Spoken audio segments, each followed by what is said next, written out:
State head इस कार्यक्रम में जुड़ चुके हैं। वीरेंद्र जी, स्वागत आपका। मैं आपसे जानना चाहता हूं कि ये हो क्या रहा है आजम खां के साथ। देखिए, आजम खां अपने जीवन के उस कठिन दौर में है जब उनका परिवार पूरा छिन्न भिन्न हो चुका है, उनका राजनीतिक करियर समापन की ओर है और सियासी रूप से कहिए या जो पिछले कर्म थे उससे कहिए, दोनों बातें लागू होती हैं। सरकार कुछ तो बदले की भावना से भी काम करती है और कुछ जो आजम खां के पुराने तौर तरीके रहे, ये दोनों बातें निर्भर करती हैं। उनको इस तरह की स्थितियां उनके सामने आज पैदा हुई हैं। ये जरूर स्थिति दुर्भाग्यपूर्ण है कि वो दो बार जेल जा चुके पूरे परिवार के साथ। 27 महीना जेल में थे और 17 महीना बाहर रहे, फिर वो दोबारा जेल में चले गए। कोई चुनाव लड़ने की स्थिति में तो अब वो नहीं है, ना उनकी पत्नी है और बेटा भी शायद नहीं लड़ पाएगा। लेकिन अभी उनका हौसला पूरी तरह टूटा नहीं है। ये जरूर है कि जवाहर विश्वविद्यालय पर बुलडोजर चला, तोड़ा गया और उनके परिवार पर छापे पड़े और जेल हुए, लेकिन अभी कुछ चीज़ों में उनके दम है। जब वो बोलते हैं उनकी तकरीरों में बड़ा दम होता है। जैसे उन्होंने कहा कि फैसला और इंसाफ में बड़ा अंतर होता है। आज जो हुआ है वो फैसला हुआ है। तो आजम खां एक शब्दों के बहुत बड़े जादूगर रहे और समाजवादी पार्टी में मुसलमानों का एक बहुत बड़ा चेहरा हुआ करते थे। उनकी ताकत बहुत ज़्यादा थी। मुलायम सिंह, अखिलेश यादव उनका बहुत सम्मान करते थे। वो नाराज हो जाते थे तो रामपुर तक मनाने जाते रहे।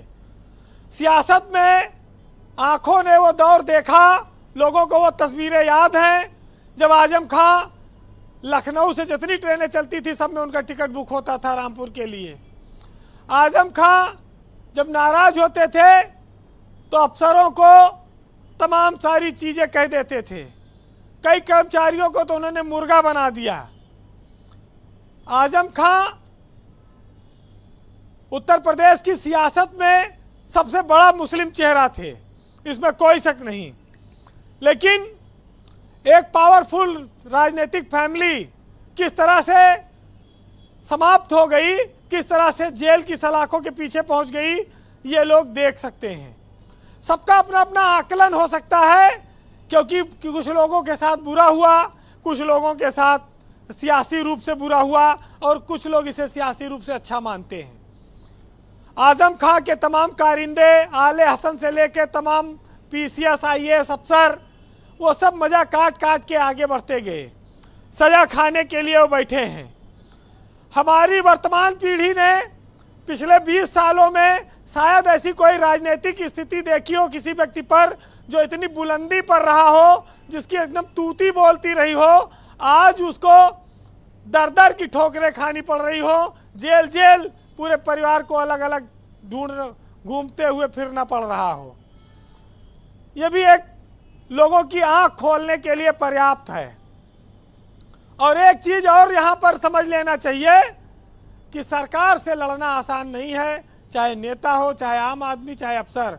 सरकार से जो टकराता है उसको बहुत समस्या झेलनी पड़ती है। आजम खां भी उसी में जेल में है। ब्रजेश जी, आजम खां के परिवार में तब तो कोई झाड़ू लगाने वाला भी नहीं बचा है, सब जेल में है। जब इनकम टैक्स ने छापा मारा था उस समय ये बात स्पष्ट हो गई कि अब इसमें देर सवेर ED आएगी और ED आ गई।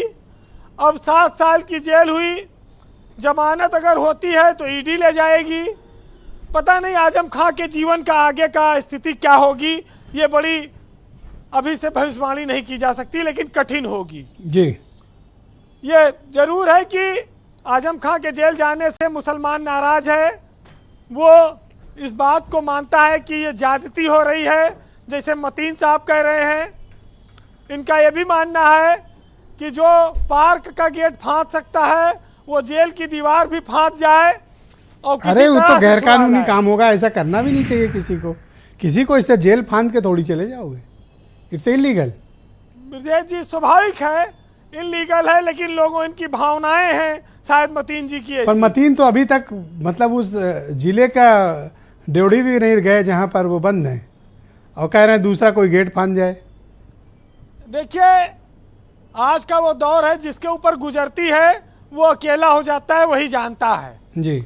बयान देना और अपने घर में बैठकर बातें करना अब ये सियासी चरित्र भी बन गया है। पहले नेता इस तरह नहीं हुआ करते थे, आंदोलन तो करते थे, लेकिन चूंकि ये अदालत का आदेश है तो इस पर तो आंदोलन भी नहीं बनता। ये जरूर है कि कोर्ट से उनको छुड़वाने की कोशिश लोग करें जितनी जल्दी हो, यही उनकी मदद हो सकती है। अच्छा, ओम प्रकाश राजभर ने एक स्टेटमेंट दिया, हालांकि वो सरकार का पार्ट नहीं है, लेकिन उन्होंने कहा कि सुरक्षा के दृष्टि से आजम खां को जेल बदली गई है उनकी। वो बयान दे रहे हैं राजभर, जो खुद इस उम्मीद में है कि आम पका हुआ है, पेड़ से कब गिरे तो हम लपक ले ये का खाएं, वो सरकार की ओर से बयान दे रहे हैं। हाँ। लेकिन एक चीज ये देखिए कि आजम खां पर योगी सरकार ने जितनी कार्रवाई की उतने वो हिंदू वोट मजबूत करती जा रही है। मुसलमान भले नाराज हो, लेकिन हिंदू वोट भाजपा और योगी सरकार ने मजबूत किया है इस कार्रवाई से। ये आजम खां पर कार्रवाई का एक लाभ भी भाजपा को मिल रहा है जी। और इसी वजह से समीर सिंह ने ये बात बोली है। बहरहाल सुनिएगा कि इस देश में हर दौर में जुल्म और सितम हुए हैं, हर दौर में सरकारों ने अपने हिसाब से निर्णय किए हैं और हर दौर में कोई ना कोई नाम रहा है।